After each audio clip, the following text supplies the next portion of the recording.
What's going on, guys? Today we are looking at third and four Marquinhos. Obviously this card does have an 89 version as well. It's a little bit more expensive than the 88, not too much, but I'm going to go through the 88 and then we'll decide obviously what's the best version to basically go get. So if you do enjoy these videos, make sure you like this video and subscribe. I didn't know really which one to get out first. I was debating between Marquinhos and Aspas, as you'll see in the squad, but I've chose Marquinhos because he actually was really solid. So I'm going to get into them points.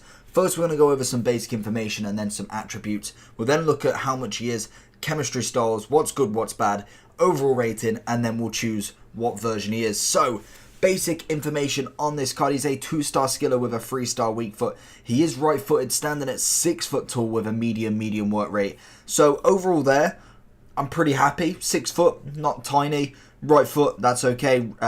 3-star weak foot.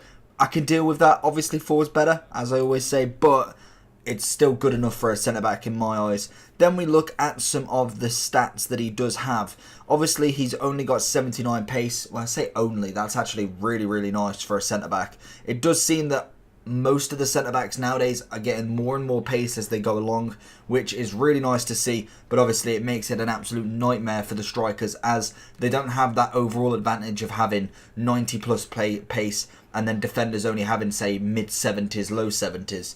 So that's all good to see. He then has 75 dribbling, 77 passing, so very average on both. Just some of the standouts: 90 short pass, 87 long pass, 89 reactions and 87 composure are some of the really nice stats that you've got from him. Then we have the 81 physicality, which gives him 91 jumping, 85 aggression, 78 strength and 79 stamina. So the stamina is fine. Personally, for a centre-back, you really don't need a hell of a lot. Obviously, probably more than 60, but I'd still think most of them have mid-70s or high 80s in pretty much most cases with the higher rated centre-backs anyway. Then we have the beast stat that he's got, and that is the 89 defending that he possesses. It gives him 91 standing and sliding tackles, 89 marking, 87 interceptions, and an 83 heading accuracy. So for me, the chem styles that I'd be going for is more than likely going to be the anchor.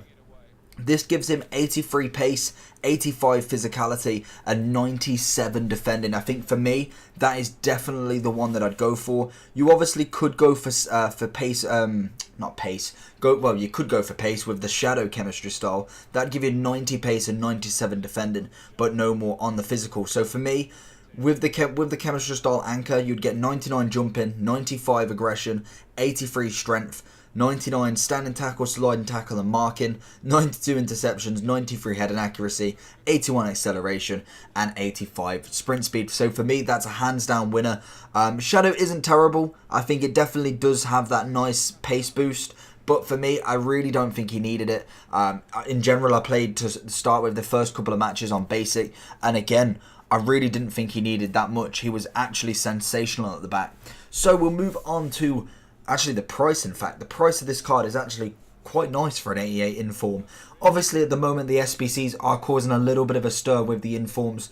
Necessarily, at the minute, this one's going to be a little bit more priced compared to what he will be later on in this week. So if you're watching this video a couple of days after the release, more than likely he's probably going to drop to around about the 90-80k mark.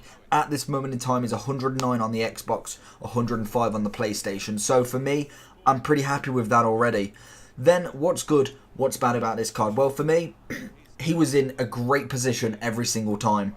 You'll see in a lot of the clips that I'm playing, he was very well positioned, really nice on the tackle, always won the ball, which was really nice to see, because a lot of the time we're looking at bounces to other oppositions.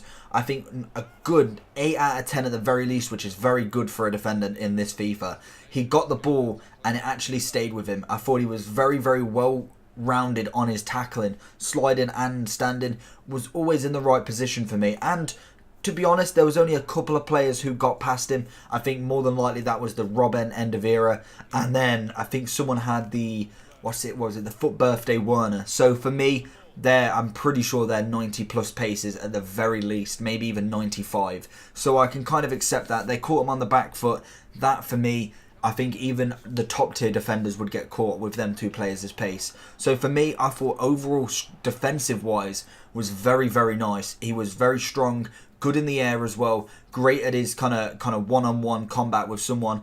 And then realistically, the composure of him going out as well was nice. He managed to hold the ball up, make that pass, make sure the ball is actually away before kind of just whacking it anywhere. And that's something that I really like in the defender. So it's going to have to be something I look at. And I'm hoping that he does either get a team of the season, which he more than likely should do, or gets another upgrade so his headliner goes up to a 90.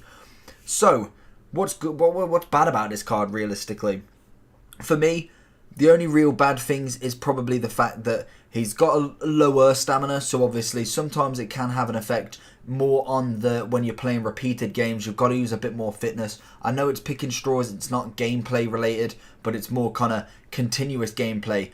I think realistically with this card, it's solid all round. Could do with a little bit more pace. Obviously that could be sorted with a shadow if you're really okay with the physical. Strength wise, thought he was solid. Defensive wise, again, I genuinely couldn't find too many faults with him. The only thing that I will really knock him down on is the fact that he is an 88 rated player. For an 88 rated player, he's a solid 10 out of 10. For a player in general, a centre back, there's so many options that we have at the minute. We've got prime moments, team of the years, we've got third, fourth, fifth informs, whatever, probably only fourth. We've got informs of 90s, 91s, 92s. We've got foot birthdays. We've got carnivals. There is so many choice of centre-backs. And for me, if he does drop to an 80k price range, I think that is an absolute steal of a pick for an 80k team. And I think overall, for money, for price, really, really nice. Whether he is the best player in that position, I definitely don't think he is. Just because you've got the Varanes, you've got the Van Dijks, you've got the Koulibaly, I think is quite solid in general as well. You've got so many centre-backs that you can choose from. I just don't think that he fits that criteria in the real upper meta. Not saying that he's not a good card, but I think if you compare him to some of the really OP players in the game, he only matches up in some elements. So for me, overall rating, I'm giving him an 8.5. I think that's pretty generous. The 1.5 is pretty much his stat going from an 88 to a 95, a 92, and really stepping up that mark and getting, say, 90 plus defending, 85 to 86 plus physical, 85 pace. I think that is where he needs to be that next level up for me. So hopefully we see it. Team of the season is right around the corner. Hopefully we'll get some sort of either tease or release date at the very least. But yeah, hopefully you did enjoy this video. If you did, a like is always appreciated. We're going to be smashing some more Team of the Weeks as I can't see a promo coming very soon. But if you did enjoy, stay tuned with us and subscribe, and I'll see you all later. Peace.